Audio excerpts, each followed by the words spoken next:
Your voice ensures that we remember David Joseph. Woo! And they remind us that Black Lives Matter. Woo! All right. I want you to know that the city hears you.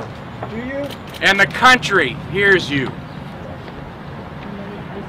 Earlier this week, I felt a pretty deep sense of sadness, as I'm sure many did, when I learned that our community lost David Joseph.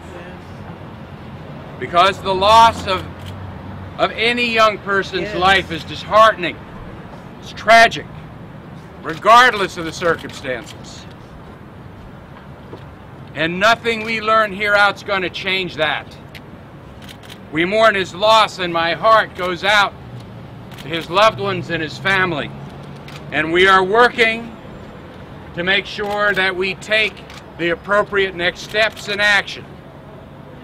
It's my understanding that we're going to take the following steps.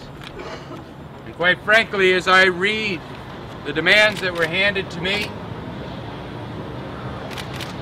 they seem to be headed in the same direction and doing the same thing. The first is that I understand that normal policy in these procedures is it takes 45 days to do an investigation. You want, and we want, that to happen more quickly. And that was a conversation that I had with the police chief this morning.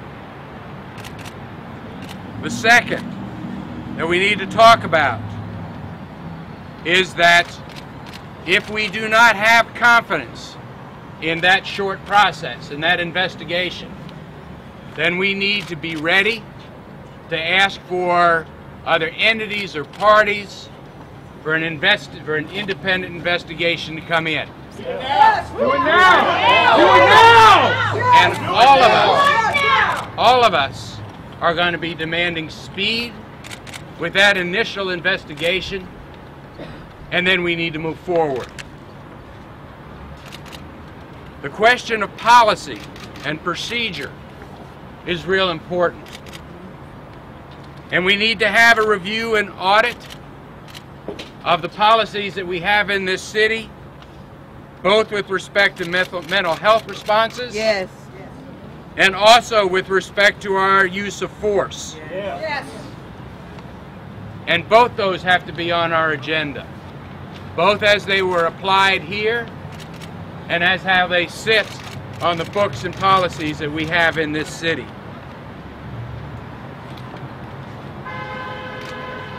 I intend to continue to work daily, if necessary, as we go through this process with the community leaders, with this community, to ensure that this review happens quickly and expeditiously, and that we review the larger picture involved. And again, I appreciate you being out here today. I look at the demands that you've brought, and they speak to the kinds of things that we have just spoken about. I stand with you with respect to pushing these things forward.